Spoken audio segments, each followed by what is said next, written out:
Greetings, you sexy bastards. On this fine afternoon, we're continuing this series on A Message to Those Born Rich, a little series about how do you handle wealth when you're born into it, when you haven't earned it, and how do you make sure that that doesn't ruin your life or ruin the lives of the people around you, and how do you handle it responsibly and honorably in some sense. So first one, we kind of just talked about, hey, look, if you're born into a wealthy situation, look to the world, see that it's in crisis, realize that you're one of the few people that can actually go out and do something about this, whereas most people are kind of just hoping that the wealthy and the powerful become a little bit less corrupt, or somebody less corrupt enters that world and maybe makes some situations a little bit better for the common man. If you're born wealthy enough, you're in a situation where you can do varying degrees of that. Second video, we talked about, look, while that may be true, you also have to be able to solve your own problems before you try to solve the problems of the world. In the third video, we talked about safety nets and how, look, you're born with a safety net that there are a million different ways that this can play itself out. Some people are born with a safety net and it carries them through their whole life and they don't really have to be a productive member of society. And I would consider that dishonorable, but not necessarily destructive to oneself or even the people around them. Some people do inherit that safety net, become destructive to the people around them. Some people squander their safety net. All kinds of things happen. I basically just said, hey, let's acknowledge that the fact that you have a safety net is a problem in some sense. Now, it's something that you should be grateful for. It's a problem you should be grateful to have, but you still have to recognize it as a problem and you have to respond to it accordingly. A couple of things that you need to do is detach from it. Don't be a slave to your safety net. Recognize that you can live a fulfilling life without necessarily having that safety net, without falling into it. Allow it to reduce stress in your life, and so on and so forth. You can see that video if you want to learn more about that idea. And then in this video, I want to talk about this idea of firing from the hip. So there are two, strategic principles, or two strategies that you can bring to resource management. One is firing from the hip. So in this strategy, you can think of yourself like Rambo holding off the side of a fucking Jeep, and you've got your machine gun and you're just fucking letting loose, hoping you hit something, shooting in the general direction of your target, but fuck it, man, you're gonna waste a lot of ammo before you hit something, but you'll probably hit something eventually because you're going fucking crazy, man. And on the other end of the spectrum, or this kind of opposite strategy is the strategy of aiming down sights. And you can kind of think of this as like a cool, calm, collected sniper who is posted up somewhere and is very precise in their use of their ammunition. They're aiming down sights, they've got their fucking scope up, they've only got a couple of shots, and when that first shot goes, they've only got a few chance afterwards to fucking hit their target, because now their target knows where they are, all this bullshit.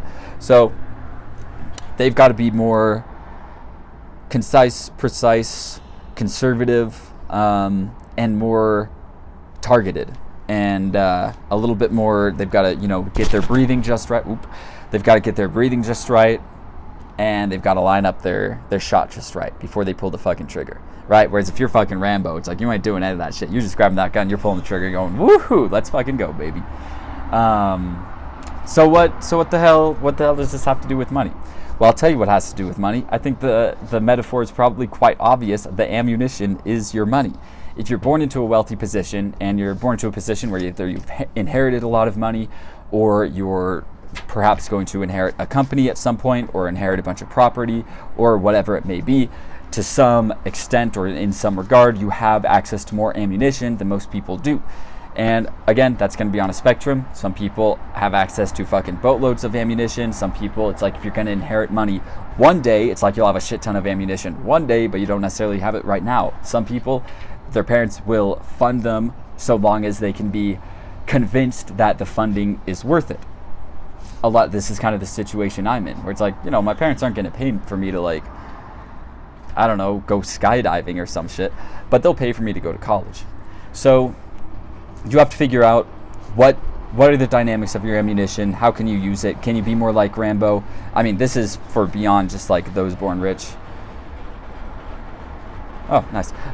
This is beyond, for those beyond, this is for more than just those born rich. It's like, look, man, no matter what situation you're in, you're going to have to look at your resources and think, okay, do I have the resources to just say fuck it and throw a bunch of shit at the wall and see what sticks? Or do I have to be more strategic and more concise with the use of my resources? Now, if you're born rich, you want to take advantage of that strategy because you're in a rare situation where you're able to make use of the Rambo-like strategy.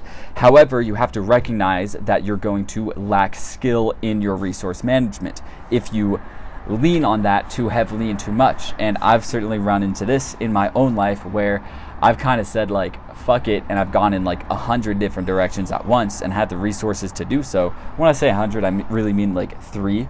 But as a byproduct, and I also have kind of like all the time in the world ish, not really, but to some extent, and as a byproduct, I've done a lot, I've learned a ton, and I've gone in all these directions, and I've used those resources to explore all these different fields of knowledge and understanding of the world. And I've gotten all these experiences because my dad has a construction company. I got to spend a lot of time working construction and kind of like seeing what that life was like, and surrounding myself with people that I think a lot of people in my situation don't get to surround themselves with, and also make money while doing it. Then I got to explore psychology, philosophy. Then I got to explore app development. I got to explore college, as I'm still doing both of those. I've got to explore kickboxing. Anyway, so the point is, you can be looser with all of that, but let's say you want to go on to start a company. If you have all these resources, that's good. You can use that, but you also need to be able to know how to aim down sights. I mean, you've got to know how to have some fucking accuracy, because if you have more accuracy, I mean, shit, you'll hit your targets while using less resources. So there's strengths and weaknesses of each of these. You have a lot of money, you have a lot of resources, you got a lot of ammunition. You can say fuck it a lot more, you can try a lot more things, and eventually something's going to hit. You have less resources, you can't say that as much. However, you're going to be more accurate within those constraints. If you can be more accurate, you'll hit your target more often. If you're born wealthy, I think it's very easy to get into an attitude of just say fuck it, see what happens. And it's hard because on one hand, you got to take advantage of that, and on the other hand, it's important to have some degree of accuracy. It's important to have some ability to use your resources wisely. And it's important to develop the skill of working within the confines of limited resources, so that when you go and have a lot of resources, you can make those resources go a lot further. There we go. That's the fucking point I've been trying to get to for like 3 minutes. If you're born wealthy, you have all these resources, you grow up acting like fucking Rambo, or you're acting like fucking Rambo and you're firing from the hip. That's good. You get to have a lot of experiences, you get to try a lot of things, and you get to see what works. But eventually, either when you have more confined resources, or even with the many resources you have, you're going to be living in a less accurate way, and you're not going to be as precise in your pursuit of your goals. So the lesson essentially in this video is create some circumstance in which you practice wise resource management, in which you practice the skill of being more accurate in your firing. Maybe even firing from the hip. Just fire from the hip, a little more accuracy. I don't know. Anyway, I hope I didn't ramble too much on this one. I think I did, but I think I got my point across. I think it stayed a little bit more abstract than I might like these to stay, and I stayed in the metaphor a little longer than I would have liked to stay. But hopefully you can see the practical applications of this in your own life. Farewell, folks.